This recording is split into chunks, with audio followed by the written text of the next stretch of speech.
Hello and welcome to the Risky Business Podcast. I'm Sam Stone. I'm sitting down with people who I have seen take big risks in their life. My goal is to encourage you, challenge you, and push you to take a risk, whatever that may be in your life. Risky business. Let's get risky. Here we go. Put in work, I got so much potential, it hurts. If y'all do not wake up, then y'all gon' get hurt.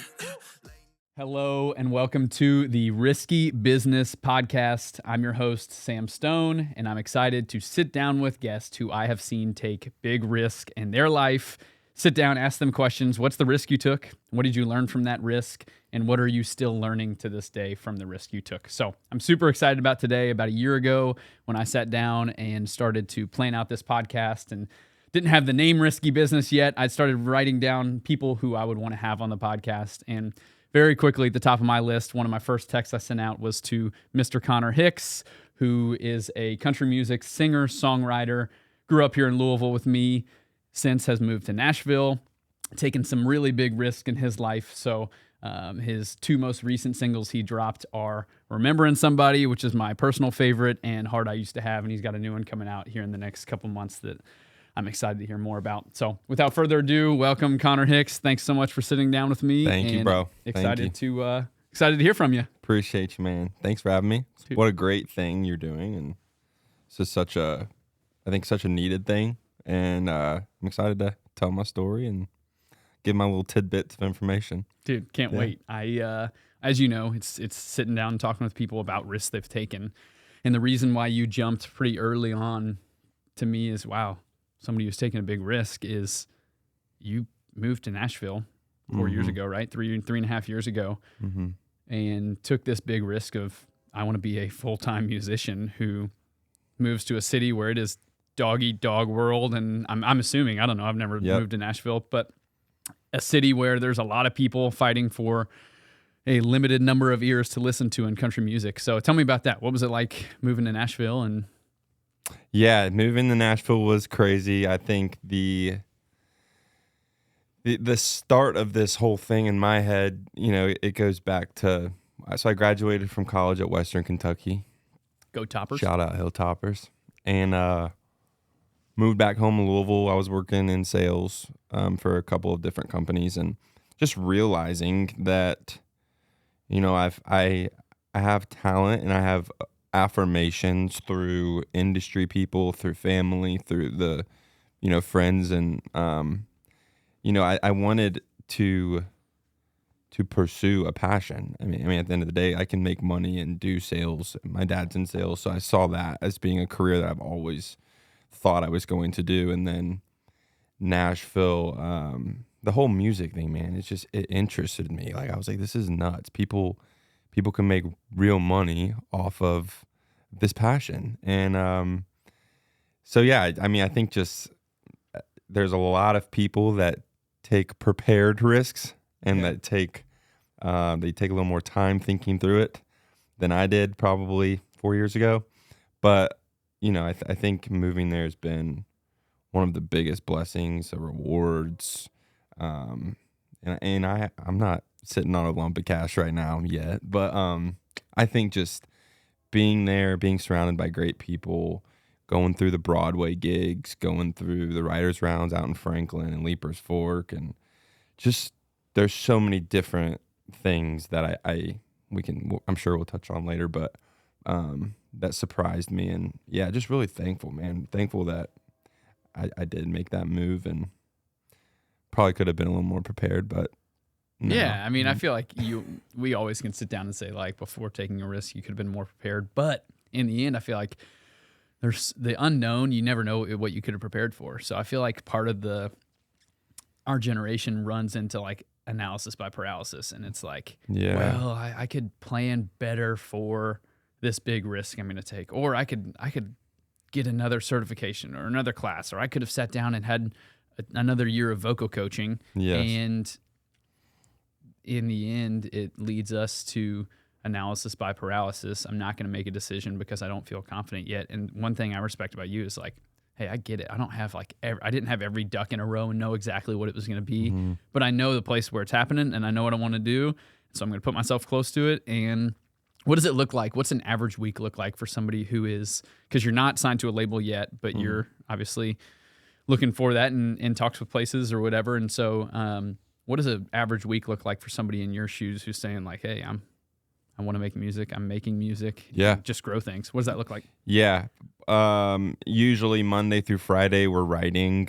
So my daily Who's we? schedule is, so usually it's so if you're just moving there, so I've been in different seasons, but right now for me, I'm getting right set up by my manager, who's connecting me with,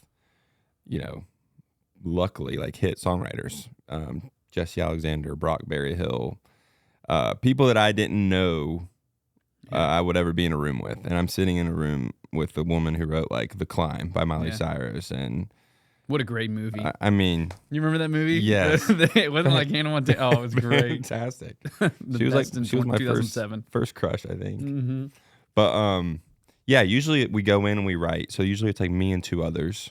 And some days it's me and one or me and four. But we'll go in and write, start at usually 11 a.m., write till about 3. Because you sang at a bar till 3 a.m. the night before. Exactly. So you're not going to start at 8 a.m. Yeah. Yeah, I've learned the schedule for musicians is a little different than the, 8 to 5 for sure. But it's a lot like a real estate agent. You work all night and so you sleep in a little bit. Yeah. Yeah, that's it was an adjustment, but something that's really cool. But yeah, man, we just write, and then after that, we'll do maybe in the mornings we'll set up coffees or meetings, and then afternoon get ready to usually go play, whether it's a round or a gig. Difference between a round and a gig. A round is like no clue. Writers' rounds are like where I'm playing my original songs. Gigs usually are like the cover gigs where you go on Broadway and you play 3-4 hours of the Morgan Wallens, the Toby Keiths, all those classic covers. Yeah. So when you're writing a song, like, okay, remembering somebody, you're sitting down and writing that. Do you know, like, man, this one's gonna be good. Like, this is like clicking, or is it like, I don't know. When you're sitting down in a room with people you're doing it 4 days a week. When do you realize like, man, I'm really clicking with this song? Or are there some that you're like, man, everybody else likes, but I don't feel like it clicks with me or my voice or whatever? Yeah, that's an interesting question because I was just talking about this recently with a co-writer. So since I'm the artist, that is a focus. So there's like different portions of what I'm doing. So the artist thing, if I'm writing a song with someone and I'm immediately connecting with it, or I'm carrying the majority of the story and like what the context of the song actually is, if that is my story, then I usually will walk away like remembering somebody with the idea of like, I'm gonna put this out. This is a great thought. Great. I was just remembering somebody. He does it a lot better than me. If you're listening to this, just swipe up, go over to Spotify, click on Remembering Somebody, listen to it, put it on repeat a couple times. If you're falling asleep, put it on repeat, go to bed. Yeah, I could use your pennies for sure. Help out your local artists. Yeah. But yeah, I think but then there's other times where we'll write a song and us think like it's not that good. And then a month later we get a call like, hey, X and X has the song on hold. So then another artist could love it and could love the song. So then at that point, that's an opportunity for money through a cut. So that's another avenue. Interesting. So you write them with people and then you sit down and you don't know, okay, somebody else could pick this up, and you kind of, do they have an option to ask you to buy it, or you say like, okay, hey, I want to hold on to this one? Yeah. I would basically, depending on who I'm writing it with, they'll take that song after we get a demo or a recording of it, and they'll turn that to their people. So whether they have publishers or they have labels, the song will kind of make its round throughout the people that were in the room and their networks. And then, if someone huge were to say, like Tim McGraw, just hypothetically, if he were to come in and be like, hey, I heard the song, I love it, and my team wants me to kind of give it a run, then obviously we would all be like, yeah, you take it. Of course. I love the song, but you can sing it. But yeah, then there's those songs that are close to home, close to the heart, that mean a lot. And those are the ones that I would probably want to like, and I've been in that position where I want to hold this for releasing it one day. That's cool. Yeah. So when you look back, what advice would you have for a listener who's sitting here today, driving down the road in their car, and they're saying, man, you talked a little bit earlier about the prep that it takes to lead to making a risky decision, risky business, some would say. Like and subscribe if you're listening to this. But what advice would you give to somebody who's saying, hey, I need to make this jump? What's the preparations you took? What are the things you wish you had done better at? What do preparations look like before taking a risk for you? I think my immediate brain, and this is shout out to my father, he's done a great job at like instilling this. If it's basketball, if it's sales, if it's... Because you were a baller. They tried. OC, right? Yeah. Shout out Colonels, bro. But my advice would be to find some mentors and to seek counsel, from experts that have acquired their wisdom through experience. So for me, that's coffees, that's dinners, that's, with people. And that helped me start to learn what I didn't know. Mm-hmm. Like the questions that I didn't really know to ask, like I started to learn those. And then you begin to kind of like, I feel like that was the first step that I took, is meeting with some older songwriters, older artists, that really helped lay the groundwork for what to expect in Nashville, what to expect as a songwriter. That the money, it's a hard industry to go into for music specifically, but I mean, for anyone wanting to take a risk or a leap, I would just say, the first step for me was to reach out to some people that are older, maybe in that field already. To learn a little bit. So, yeah, I heard How To Business podcast is one that I was on before, and it's some guys from Louisville.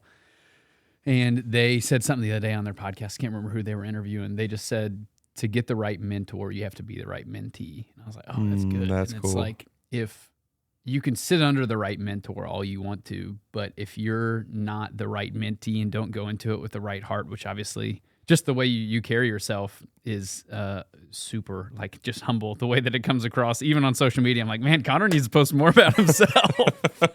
Dude, I don't like that crap. You need to post more about yourself. But in the end, like you said, just sitting down with the right people, I feel like is such a thing that it's a humility issue or a pride issue more, to sit down and be like, hey, I don't know what I'm doing. Yeah. Can I learn from you and learn from your mistakes? Because it's not that different. I mean, yeah, there's social media nowadays, and there's a lot of things different in the world than when people 20 years ago came up in country music. But one other question I have, what's the next dream that you feel like you're planning on, or the next risk that you're saying, okay, I've taken the risk of obviously jumping into music full time, but what do you feel like is on the horizon for future risk for you? I think diving more into, there is for sure. I think diving into the artist thing more, allocating more time into being an artist.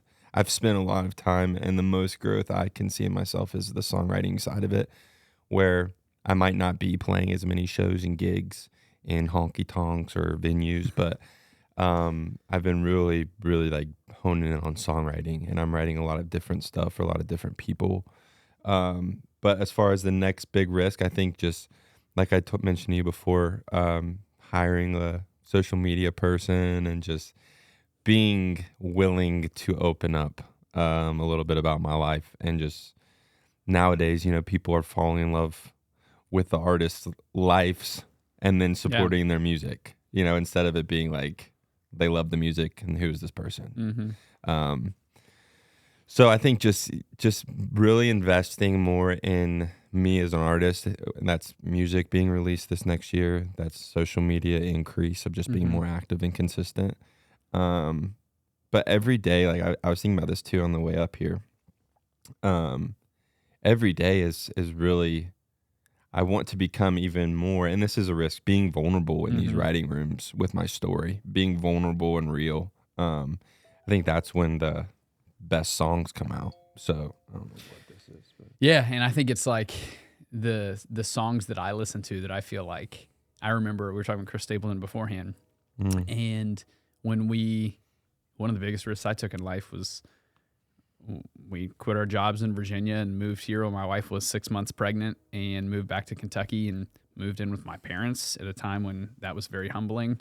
And didn't have a job and didn't, it was a rough season for us. And the day that we hopped in the U-Haul to drive back from Virginia to Kentucky, Chris Stapleton drops the song Starting Over. Oh, And still to this day, when I hear it, I cry. yeah. Like, I cannot listen to it without crying. That's cool. And is a buddy who obviously knew our situation sends me the song. Like, I'm 30 minutes in the drive. And, if you move places, you're driving the U-Haul, your wife's in the other car with the dog at the time. And we had a cat and a dog and chickens. We had a bunch of stuff. So she was in the other car. And so I'm in a U-Haul by myself with no audio. So I just have headphones on, bawling, crying, listening to Starting Over on repeat. And I'm like, oh my gosh, like the songs that connect with you are the ones that like tell your story. Yeah. And when other people connect with your story, that's what, that's what I think. That's the fun thing about music is connecting with an artist. And like you said, like almost falling in love with the artist's life prior to hearing their music. I feel like we're in a season now of like Luke Combs came up on, we were talking about Vine, like Luke Combs dropping 6-second Vine videos and people seeing this guy or Zach Bryant coming up on Twitter, like posting, I forget what song it was, posting that song and it blowing up. Yeah. And it's like, my wife and I always talk about, because I'm like, babe, you should like post more on social media, like just throw it out there. And she's like, oh, I don't know, she didn't want to be like the influencer or whatever. I'm like, you know what? Somebody told me this one time. They're like, did you see that bad video I posted the other day? I'm like, no, I don't know what you're talking about. They're like, of course you didn't, because it was a bad video and the algorithm didn't show it to you, so it doesn't matter. And I'm like, what? That's good. They're like, if just post it, and if it's bad and nobody likes it, it's not going to show it to more people. But if it's good and people like it, it's going to show it to a lot more people. I'm like, that makes sense. So back to obviously the risk you've taken on the Risky Business Podcast. Like and subscribe.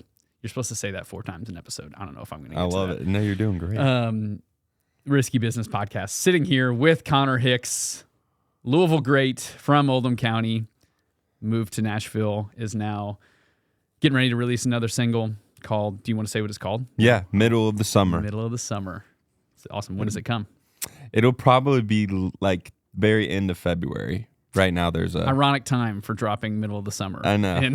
Yeah. Middle of February. Well, I mean, with the song itself, yeah, if I can't release it in the middle of summer because it's kind of about, I'm not going to. No, don't spoil it. No, it's just ironic. It's an up-tempo one, guys, so you guys can't wait. Something to something to listen to with friends. Okay, so what's the coolest experience you've had? You've been in Nashville 3.5 years. What do you feel like it's been, man, this is the coolest experience I've had since I've been down there? Gosh. You already mentioned some of it. Sitting down in a writer's room with people who have written songs that you've listened to growing up. That's pretty wild. Yeah, I could go on here and name names, but I think just the coolest, I mean, just being like backstage at some shows, seeing how the back end stuff works, like the production of a concert and the sketch, and then also seeing my friends like just blow through, going from your typical writers rounds. We're playing in Nashville with the acoustic guitar. Now they're going to play the biggest festivals on the road with Post Malone. Like, it's nuts. Dude, that's got to be wild. Yeah. And it's just, I think, although I have not been the dude on the bus, like, just, I'm so grateful where I'm at. I think the writers' rooms, the people that I've written songs with, and that, like, I could say, Connor, blank, blank, blank. Yeah. Like, that, it's just nuts. And I think that's been the biggest win. But also, I'd say, like, as far as my artist thing, performing a Gulf Coast Jam, played in front of, that was my really first full band show, and it was in front of probably like 5,000 people. No way. Yeah. Gulf Coast Jam. Yeah, it's down in Panama City. Nice. During spring break? It was actually, no, it was July. That's awesome. So after that show, came home and I signed my management deal because my manager was there actually watching. Yeah, I saw that earlier this year, signed a management deal. Yeah. What does that look like? Someone helping out with calendar, setting up rights. He's been in the industry for 25 years. Great guy, very well connected. So he's kind of moving some things that would be a little harder for me to move. And great, credible person to speak out on my behalf. And believe and support. So That's awesome. I saw something on your Instagram bio. It says Jeremiah 29:11, and I was like, man, I feel like that's such a fitting verse to have for somebody who is a singer-songwriter, because you look back at it and it's like Jeremiah 29:11, for I know the plans I have for you, declares the Lord. Plans to prosper you, not to harm you.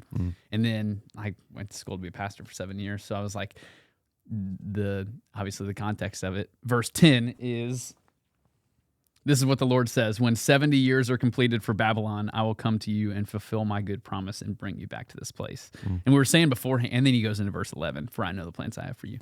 We were saying beforehand, like, man, like that, I mentioned like an artist, and I was like, oh, that person blew up, and even like insinuated they blew up overnight. And it's like, oh, well, artists don't really blow up overnight. They might have skyrocketed overnight because some video went viral, but they've been working for years and years and years. And it's like, in that verse, it's like, verse 10, after 70 years, for I know the plans I have for you, declares the Lord, plans to prosper you, not to harm you. And it's like, I feel like as an artist, that's, you see what I'm saying? Yep. You go through seasons of, man, a long waiting period where I'm sure it feels A, lonely, A, like, am I going anywhere?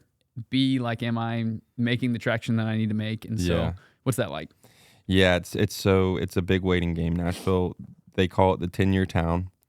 I don't like that. I want to beat that. It'll be 4 years coming up. So we're doing well. But I think just, it's a slow game, and you got to realize too that it's a business. So these companies and labels and, they want less risk. Yeah. They don't listen to this podcast. They don't listen to this podcast. Yeah, you guys are listening. Not many people do yet, but they will.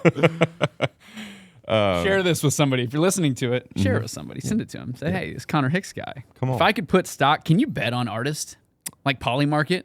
That would be wild. That would be sick. If I could bet on artists, dude. Let's start that. You're next. the Bitcoin you're the 2010 Bitcoin of country music. I'm calling it right now. Come on. You're going to look back and be like, dang, should have put that extra $500 on Connor Hicks. Dude. Yeah. Parlayed with. That's funny. Parlay with a Kentucky Natty. Yeah, no, we're not talking about that one.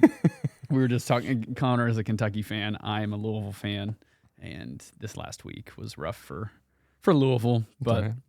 2 weeks ago was rough for us. Yes, it's true. Give and take.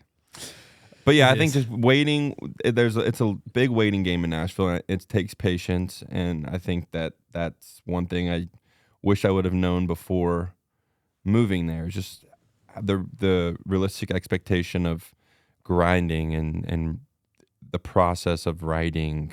You start out, you move to Nashville, and you're going to write with a bunch of your friends, a bunch of people like we call it our class. So when you go down there, because it's not a school, how do you find those people?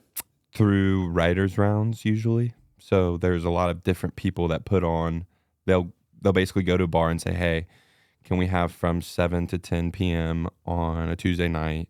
We'll provide all the artists. It'll be a writer's round, and they have little names for them. So there's like the biggest one, probably Whiskey Jam. Mm-hmm. Then there's like Rebel Rouser, and there's like different groups that host these, and they have their own merch, and it's interesting. I've heard Rebel Rouser. Yeah, but that's basically how I met everyone that I know, is through those writers rounds, just being there. And then sometimes you're lucky enough to play them, but in the beginning you're not. Usually you just go and listen, and then you compliment people after. You're like, man, I really noticed this guy's song or this guy's sound.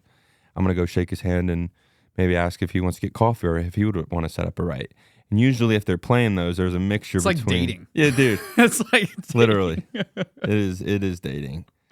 Usually there's a good mixture between your hit songwriters on those rounds and then your ones that are just kind of, figuring it out. And the class, usually you're writing in living rooms, and then you slowly start to get invited to the publishing rooms, and then you end up writing in fancy studios. And like this one.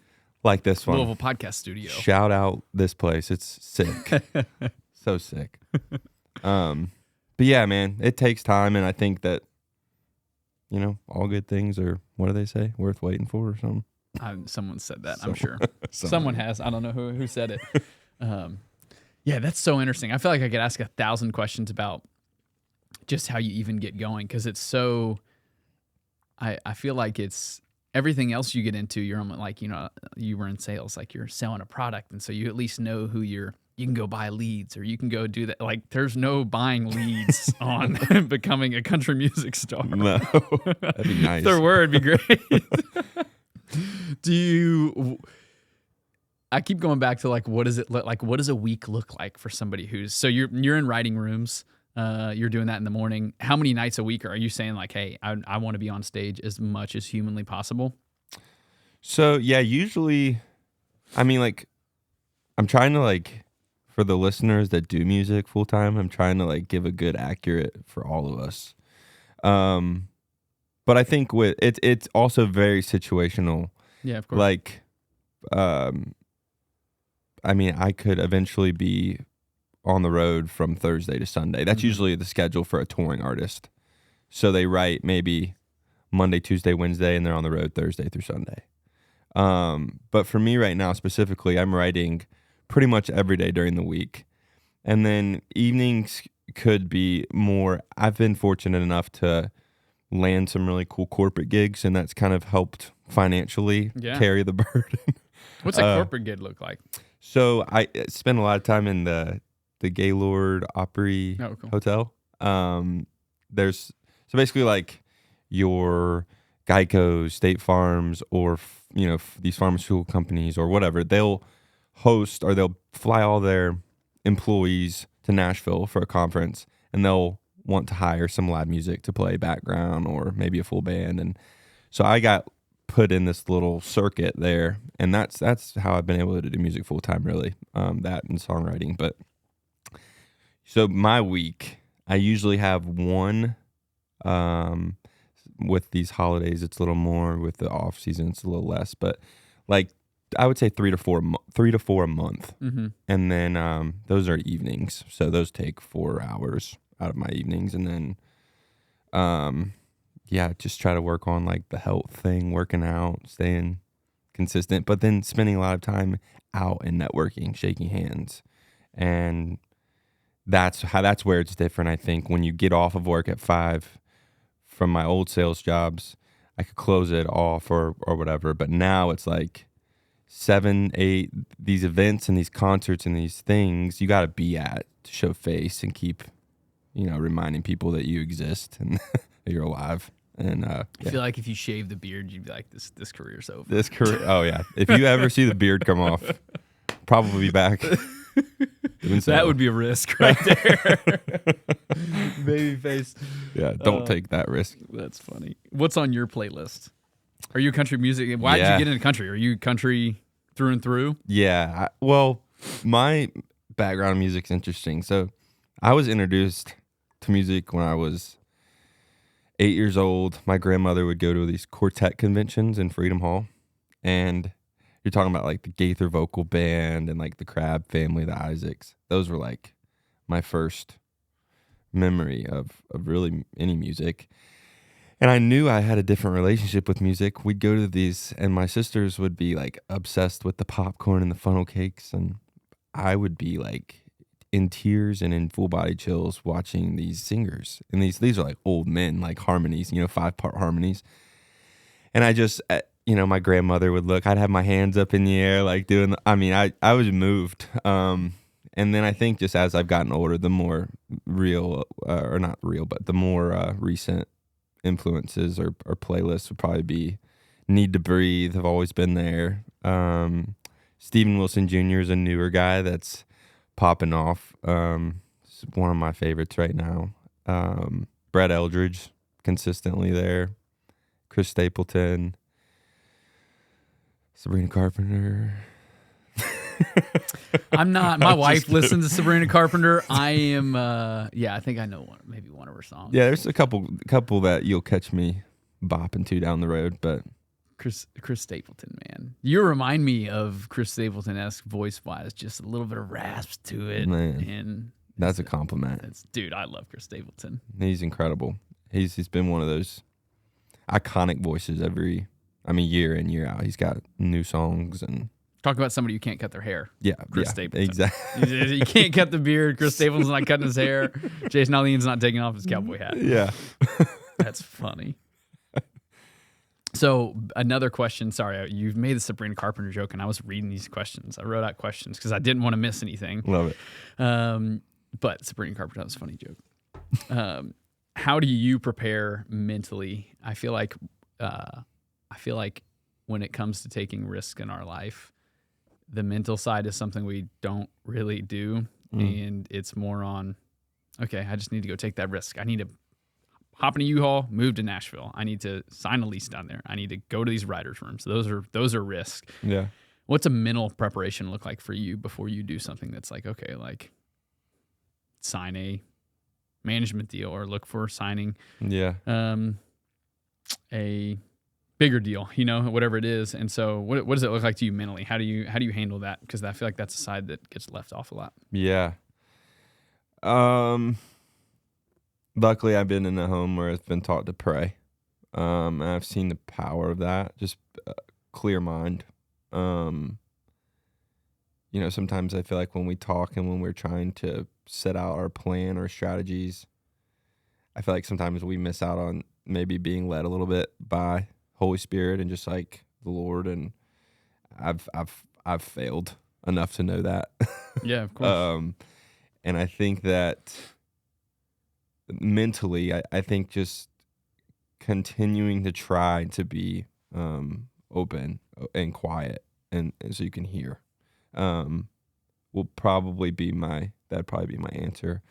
As I've always, like I told you before, I haven't been the best as far as like planning and the strategy behind risks. I think sometimes I just do it, and you can look back on my life and you could see failures and you can see wins, and I think that there's internally I'm okay with that because I'm learning a lot and life has got me to where I'm at. But I think that what you're saying, the mental side of it is so important and something that I'm still continuing to learn, how to be better and how to maybe go into some of these decisions that I'm going to make this year or next and like with a little bit more of a thought out plan. But I do think there's some beauty in just jump in. Yeah. Yeah. And back to like the just jump it thing you say is like, what advice would you, now most people aren't going to be saying they're moving to Nashville to do that. Yeah. But somebody who wants to take a risk from somebody who's taken multiple big risks, what advice would you give to somebody who says, man, I just like feel stuck, or I feel like I'm afraid to take that true jump? What advice would you have there? That there will never be the perfect time. I think that's something that we should take as our responsibility to just, I feel like what you said before, analysis, what'd you say? Analysis by paralysis. Yeah, it sounded great. Paralysis by analysis. Yeah. I said it backwards. Yeah. Locking up from looking over something too long. Yeah. No, I think that's like, that is huge. And I feel like it causes a lot of people that pause and that second guessing and that thing makes people sometimes not even, able to take the step of faith or take the risk. But, I just think in general, just seek out some people that are well-versed and experienced, people you look up to. And if there is no one that or in your crew, then like, we have access to everything in our palms. So like research if it's real estate, if it's starting your own business. Something that's always going to be there is the fear of failure. I think it's in every time I walk into a writer's room with new writers, I have to go in with that, like, oh shoot, like, what if they don't see that? What if today's not my good day lyrically? What if I'm not super, idea prone, where I'm just throwing out ideas that are brilliant? What if I'm just if they realize I use ChatGPT for these lyrics? yeah, seriously. Just kidding. Yeah. It's the fear of failure, and I just encourage anyone that's like trying to do anything, whether it's entrepreneur or whatever, just don't let that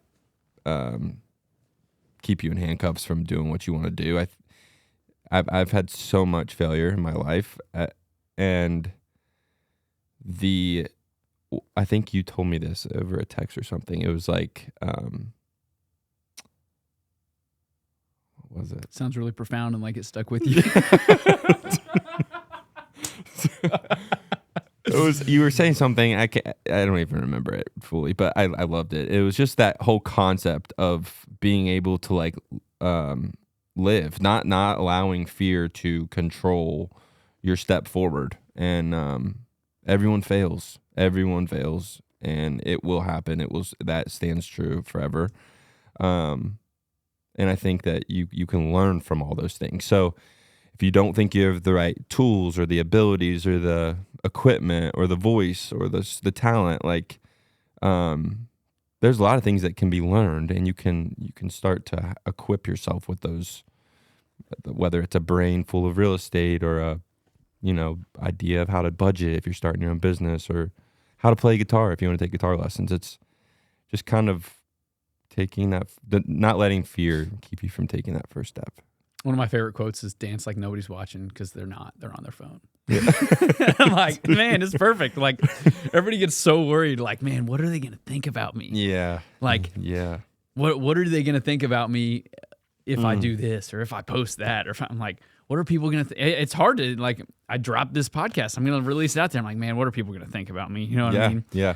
And what are my real estate clients gonna think about me? They think I'm not focused on real estate anymore. I'm like, I do this an hour a week. It's not that long. Yeah. But in the end, it's like, people, it doesn't matter. No. Like, in the end, somebody said to me one time is like, the people who are going to be against you are always going to be against you. Yeah. People who are going to be for you are always going to be for you. And your goal is to add more people to the for you side than the against you side. Right. And it's like, in the end, like, I do this because not to make money. I lose money on every podcast. Not to.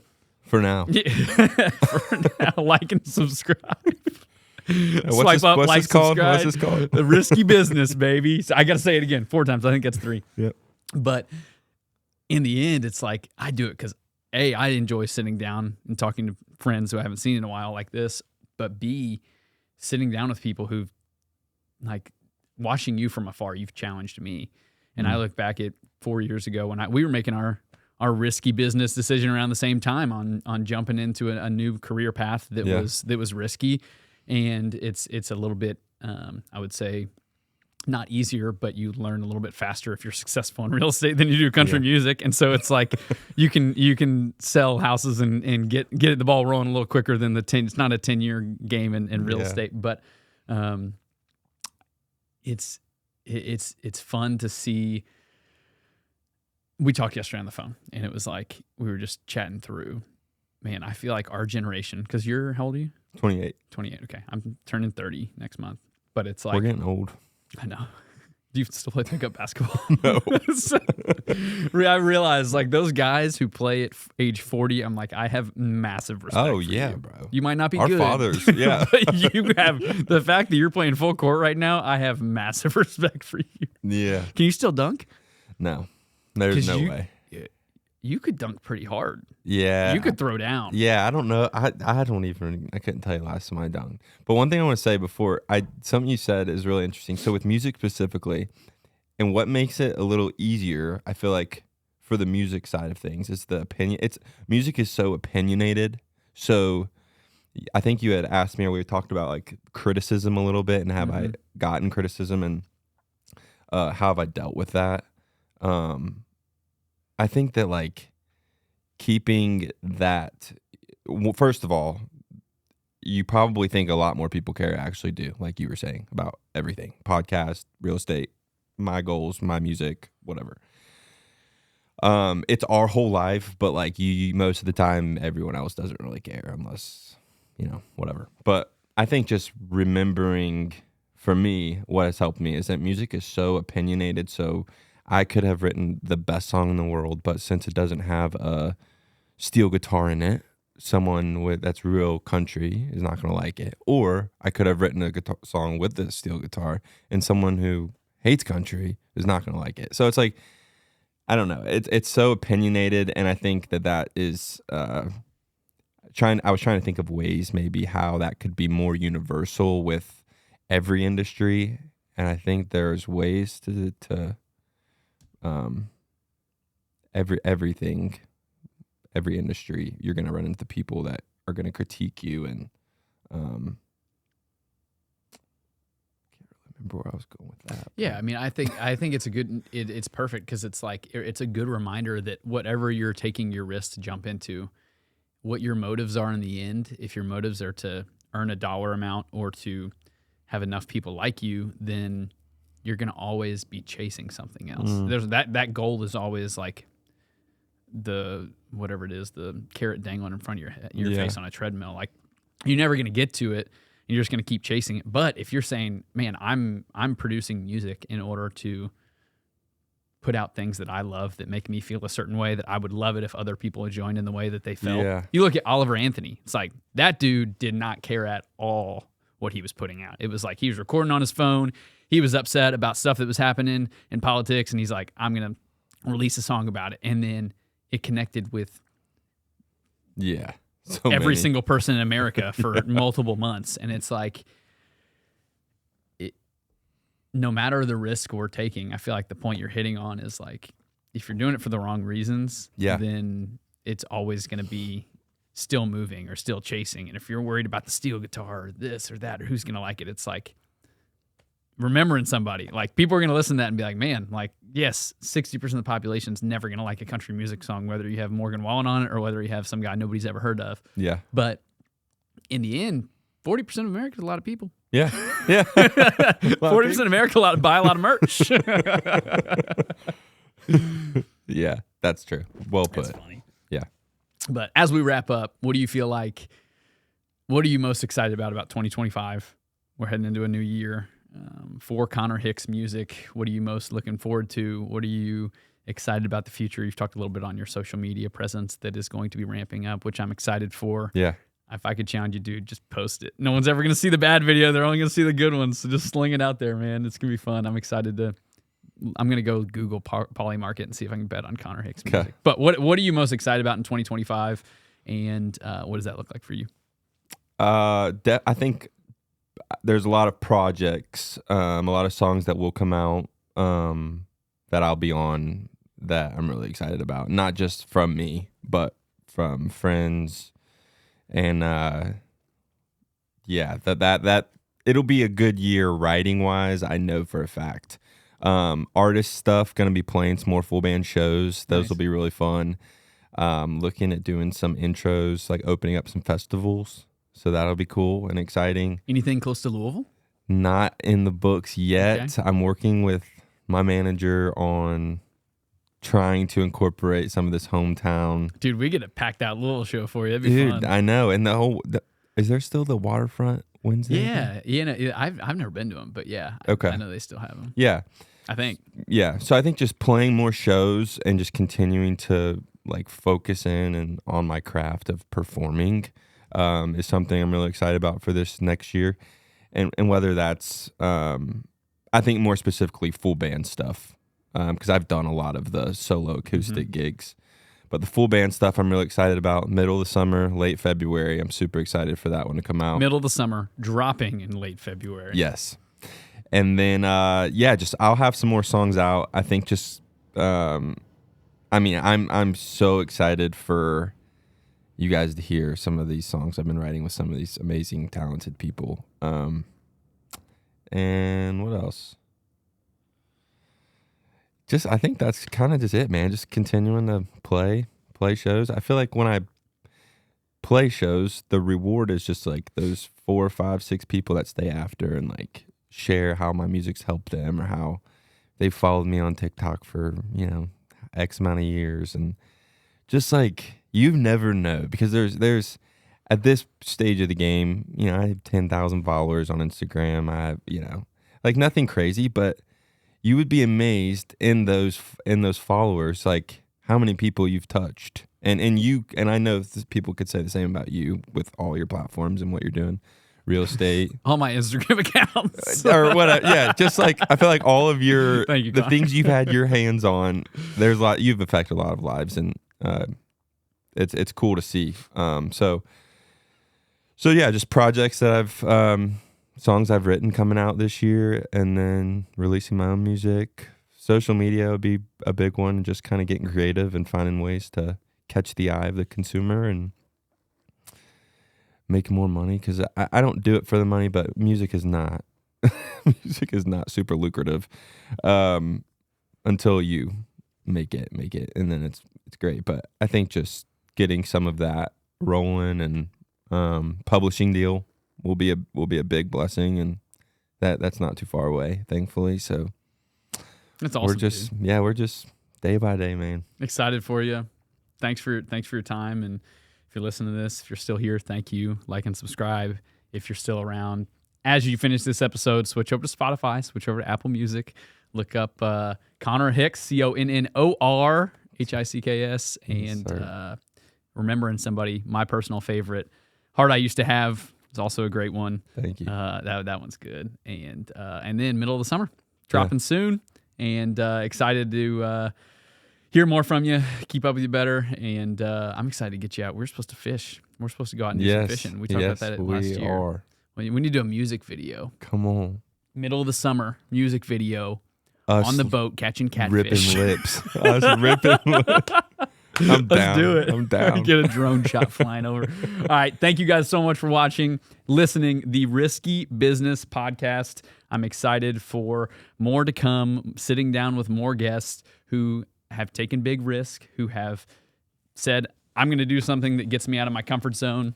And in the end, my goal is to help you take a big risk in your life, figure out what that looks like. So if you know somebody that's taking a big risk, let me know. Shoot me a message. Say, hey, this person is taking a big risk. We film in Louisville, Kentucky, but happy to do whatever to make something work. So thanks so much. You guys have a great day. Boom.